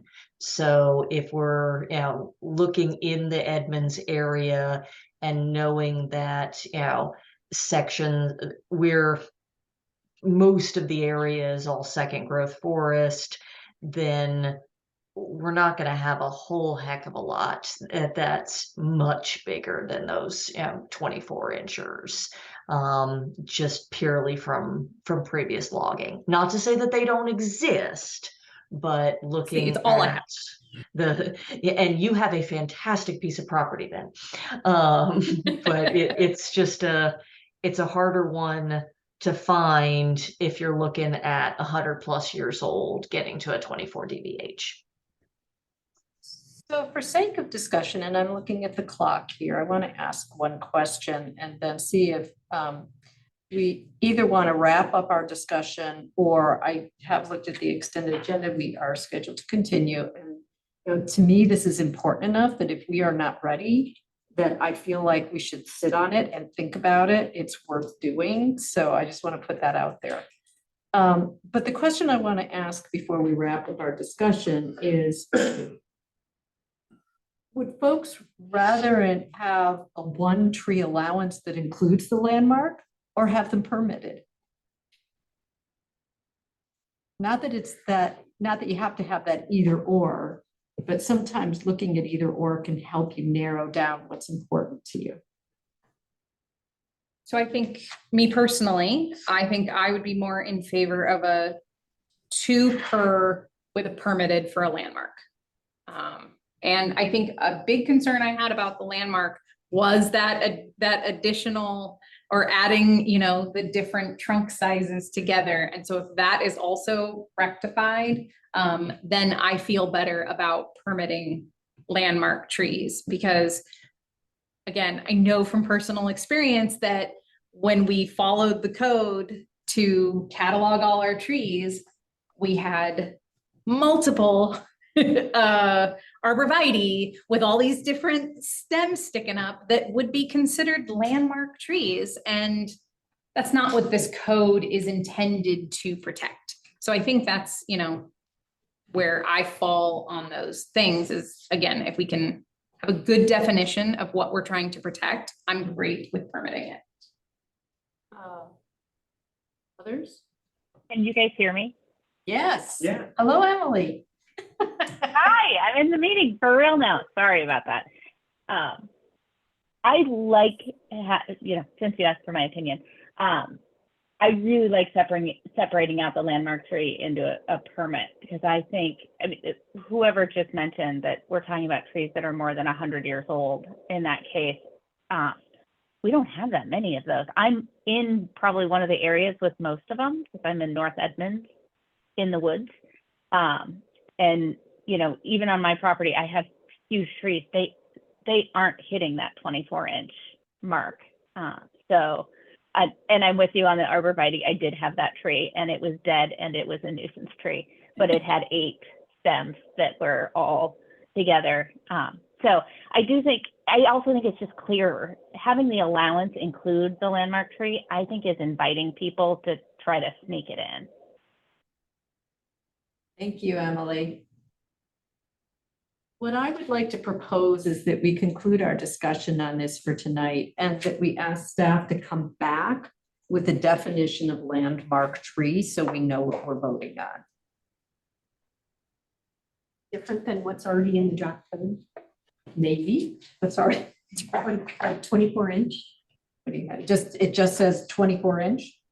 Do they include the multiple? What about the multiple trunk and all that you were saying is already in the development code that way? I could bring that back. Yeah. Or like include that in here, just like what I did with the replacement section of the code that is under the development code. instead of ghosting it out, that was shown. So I Okay. could just do the same. Yeah, I think that would be helpful. Go ahead, Nick. I'd like to just bring up two issues, not necessarily a whole discussion. One of them is that there's a limitation on the limitation in critical areas where if the slope is less than 25%, you can go ahead and cut the trees down, and I don't think that's a good idea. And secondly, in the section 2310.040 used to be E, now is D. A tree has been added, and it appears to be saying that the limitation, the allowance, does not apply to invasive trees, and that you'd be welcome to go ahead and cut down your invasive trees as much as you'd like. And I don't approve of that either. So, so there's invasive is defined by invasive and we're looking at it as it's defined by Washington State Noxious Weed Board and the Snohomish County Noxious Weed Board. So it's what's on that list is what would be considered to be removable without a permit. English holly. If it's a tree, I'm not real happy about that cut, so I don't like that. So that's what I'm saying. Even if it's on the list of invasive things, it's not still sure I'm sequestering a understanding. whole lot of carbon and providing tree canopy and all that kind of stuff. Even if the state or the county is saying you need to control this or remove it. Oh, I see. They're requiring that it be cut down? Well, there's different levels of control. Some are kind of on watch. Some are saying you need to get rid of it because of its level of invasiveness. Well, I'm certainly comfortable with our allowing compliance with what is required to be cut down. But something that is recommended being cut down, that is stabilizing landscape and that is providing canopy, I'm not comfortable cutting that down just because it's invasive. So let's add that to our list to talk Yeah, about in yeah, the yeah. future and. Can I come ask back just to that? one more kind of general question, just a clarification thing that I don't know if I quite understand? And that is, if this code applies to the difference between developed properties and improved properties, and if something already has a house on it, but it could be subdividable, but there is no plan for it, does it fall under this code or they don't get any allowance? So I know I addressed that in an email. but Yeah, I didn't can quite bring get it. forth in here, we don't have, so what we need to define what we're stating in here. We don't have a definition. And we're working on that. Okay, so we have an improved property definition. Correct. Okay, and so. And I guess I was just trying to understand what the overall intent was, right? So if I own an acre of land in Edmonds, that's great, right? And I could subdivide it into 2 parcels. Do I have any allowance? Is that the intention? Or am I restricted because do you get what I'm saying? Like, Because it's subdividable? because it's subdividable. Because I took it as because it's subdividable, so you couldn't go through and say, I'm gonna take 2, and then I'm gonna take 2, and then I'm gonna take 2, and once they're all gone, hey, look at that, now I can redevelop my property and I don't have to do my retention. So the crux of it and how this kind of goes with like the rest of the development code is defining a piece of property that has a structure on it, not a shed, but Okay, a structure, but we're not including critical areas, regardless if there's critical areas, and regardless if the lot can be subdivided or not. We just, because the difference between what we're trying to say, this piece of property that has a structure on it, we're trying to say it's not a vacant lot because there are permit requirements for tree removal on vacant lots. right.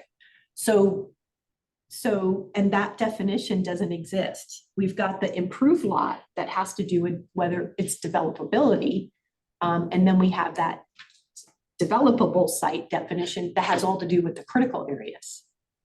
if there's a critical area or not. We just need a definition that just addresses a lot. So developable doesn't mean subdividable. Correct. It just Okay. has to do with developable site means a gross site area of a lot minus critical areas and buffers. And where I was going with this was really just trying to say, if we're talking, when we do talk about allowances, if we then are talking about them as a size threshold, if there gets to be a certain size that if the lot was developable, subdividable, that they are not allowed an allowance. And the way I was reading it was, if you could subdivide your lot, you get no allowance. And maybe that's just not what the intent was. No, that's not the way I read it. Okay. Because that's I don't know where you got language that talked about subdividable or not. So maybe I Well, missed improved, something. she's looking at improved lot Okay. definition that's existing. But there's two parts to that definition. It says it addresses the structure where it's a parcel or a piece of land which a structure is located, but the second part of that definition in which cannot be further subdivided. So we just needed to define only that first part of that. What's part of improved lot, without, regardless of its size or whether it can be subdivided or not. Yeah, it was, I think it was page 86. Trees located on vacant lots and or subdividable properties, replacement tree requirements are determined by the development code standards. So then it was like, if your lot can be subdivided, that to me says you get no allowance. You're now under the development code. Well, right, because that's how we're currently regulating a subdividable lot or a vacant lot. Right. With the- So where I was going with it was, if we were talking about these different thresholds, trying to reduce the variability to get rid of the over 20,000 square foot lots, because a lot of those would be subdividable. But that's a discussion for another day.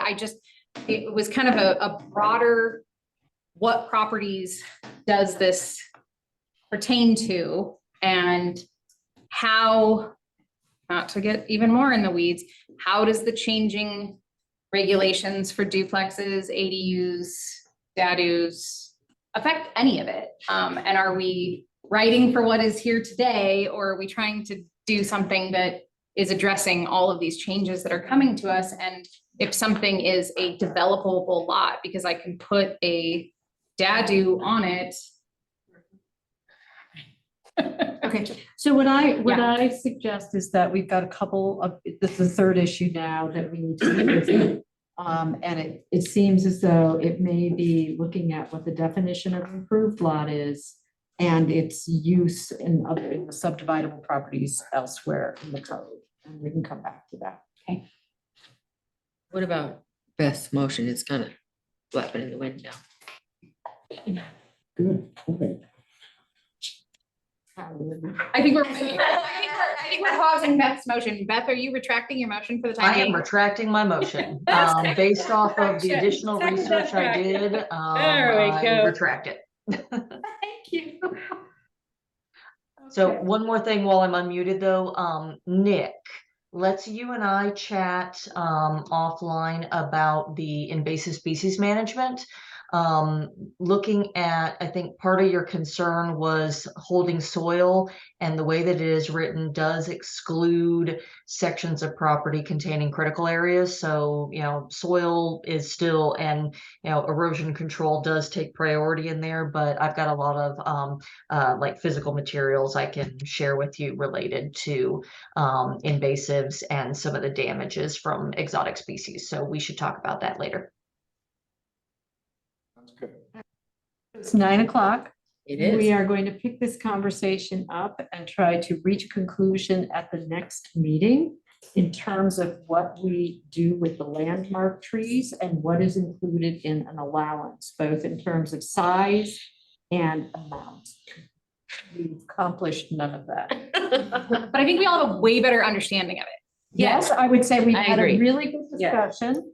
And I think, you know, clearly there was a lot of concern about landmark trees. I think figuring out how that fits in and how that's defined will help us to reach a conclusion, hopefully next time. Anything you can get us to in advance to look at and ask questions beforehand, maybe we'll be able to reach some conclusion.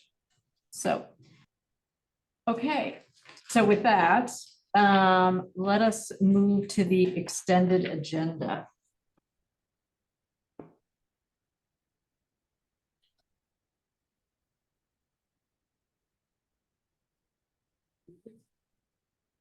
Oh, I made it. Sorry. It just didn't really like, I was just trying to show like how, and you guys can't see it online, but I was trying to show like how every different level of scrutiny is like another thing, right? So I was, No, that's great. Vince, I don't know if you remember the cheat sheet that I shared. That's kind of like our yes, internal version of right, a flow chart. right. Thank you. Yeah, it was, I'll share it with you, you guys online too. All right. Extended agenda, Mike. We have an extended agenda. We also have lost 2 staff in the last 2 weeks, in addition to another staff a couple of months ago. We're gonna have to make some changes, obviously, to schedules in the next several months. Did we lose David? Yeah, Oh. David took a job with the Lake Forest Park. Oh. And another associate planner took a job with Shoreline. Oh. So, yeah, so we were all of a sudden down 80 hours worth of work. So between the tree code work, which I think is gonna need to continue at least several more meetings, on September 27th, that was supposed to be a discussion about the development tree code. But that now is going to be a property owner tree code discussion again. The public hearing that was scheduled for October 25th, that'll have to, move out some amount of time. And then is that because the public hearing is going to do both the private property and the development property? That was the So we intent. need to finish both of those before we do the public hearing. Yeah. Okay. So I mean, that, depending on how many meetings it takes for the development trees, it just bumps the public hearing out maybe to that December meeting. And then we work back from there and try to, So can I suggest, Deb, I realize how much you love these evening meetings, I'm sure. But if we plan for October 11th, so hopefully we could get through the private property on the 27th. And on the 11th, deal with the development. Is it?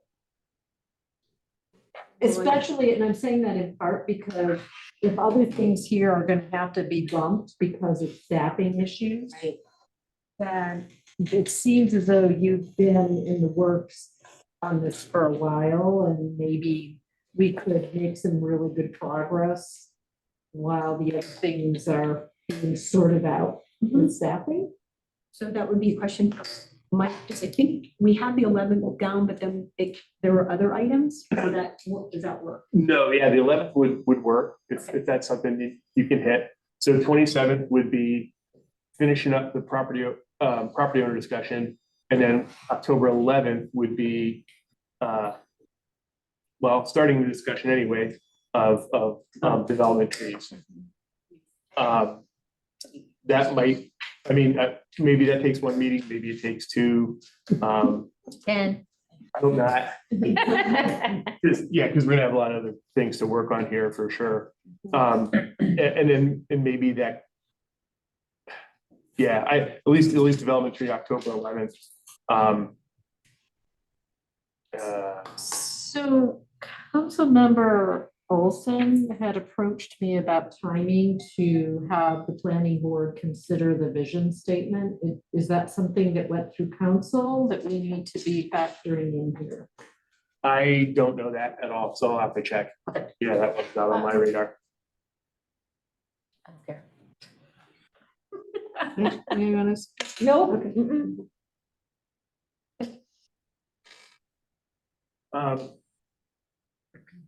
So I guess what I'd like to do is, I'll go back and take a red pen and move some things around. And just get that out for your next meeting. Because I'm just not quite sure, certainly trees and critical aquifer we want to get to sooner rather than later. That's surely the most important stuff. In a couple of the outer meetings, Susan is going to be talking about comp plan stuff. But we're trying to keep the existing staff working on a few other code projects too. So we'd like to at least introduce those by the end of the year. So we'll just see how it plays out. The planning manager position is going to be advertised fairly soon. I don't know, maybe in another week or so, hopefully.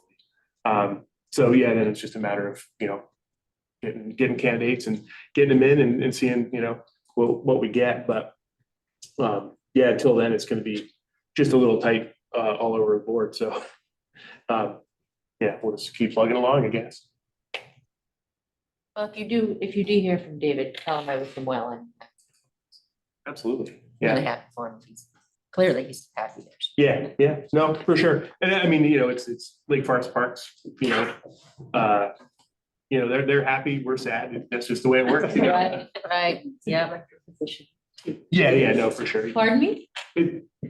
Oh, go ahead. It's a director position for it's like planning and community development. So it's basically like what Susan is. Oh. Susan was talking Oh, about for Lake fantastic. Forest Park. Fantastic. So it's a Oh, good for him. great opportunity. All right, so with that, I think, Mike, I would say that David and I had been meeting every other week Okay. before the meetings, with the extended agenda being, the planning of the next agenda and the extended agenda being the main topic of the Okay. conversation. Like on the off weeks. Yeah, so are Yeah. you going to be staffing the planning board for now? For now, yeah. Okay, all Yeah, right. for sure. Well, So yeah, we can keep doing that for sure. If you have like a standing meeting Yeah. or whatever, just, Yes. yeah, board me that. Okay. October 11th was, you're on time. I have, So I will be, yeah. I didn't say not it fast enough. So I'll be sitting up and, I mean, you pretty much run the meetings, but, So as it turns out, on October 11th, I will be in Detroit, Michigan. So So you can I say will not be it. joining you remotely at 11 o'clock at night. Oh, goody. But Beth will be leading the meeting in person. Okay. So with that, shall we go around? And Lily, you want to start with any comments? Not really. I did, this summer, I did a scholarship program with the Puget Sound Regional Council where they talked about planning. It was like a lot of juniors and seniors in high school, like me included. And it was really cool to talk about planning with teenagers from all over the 4 counties to hear different perspectives. And overall, everyone kind of had the same thoughts, just different ways they see it in their own cities. I just thought that was really cool. I'm thinking a lot about it, going into another year of planning board. That's great. Thank you. Jeremy. Yeah, I just wanted to send my sentiments to Dave Levitan and Michelle Zapran, worked with both of them and obviously knowledgeable people that brought a lot of value to the table. So wishing all of them the best in their new positions. All right, I'll echo that. Say thanks. Nick? It was a good meeting. I especially appreciate how well we were able to work with the Zoom members. Susanna. I appreciate the fact that we got time to discuss more than we have had in the past. So I very much enjoy the fact that we Rich. Nothing for me to add. Thank you, everyone. Emily. I'm just testing my microphone at this point. Nothing for me to add either. Great. And Beth? Welcome back, Mike. I appreciate you, being our staff liaison again. Best of luck to David, and just want to express my appreciation to Deb for continuing to, come back and giving us as much information as she can. I felt like this was a really good meeting, and I appreciate all the planning board's patience with me trying to push through, we need to make it, determination. So we're getting there. Absolutely getting there. And I just want to echo much of what everybody said here tonight. I have appreciated David's presence here. He brought a lot of knowledge. He was a really good listener. He really added a lot to us, and I will miss him. But Mike, thank you for stepping in. Appreciate that. And I also appreciate Deb's persistence with us. It can't be very easy for us to be deliberating as long as we have been, but I do believe that this is a really important and sensitive issue. And I think that if we, think about this and be thoughtful about it, it may make council's job just a little bit easier if we've got a recommendation that's pretty solidly thought through. So thank you, everybody, for your engagement. And with that, it's 9:12 and the meeting is adjourned. Good night, everyone. Night.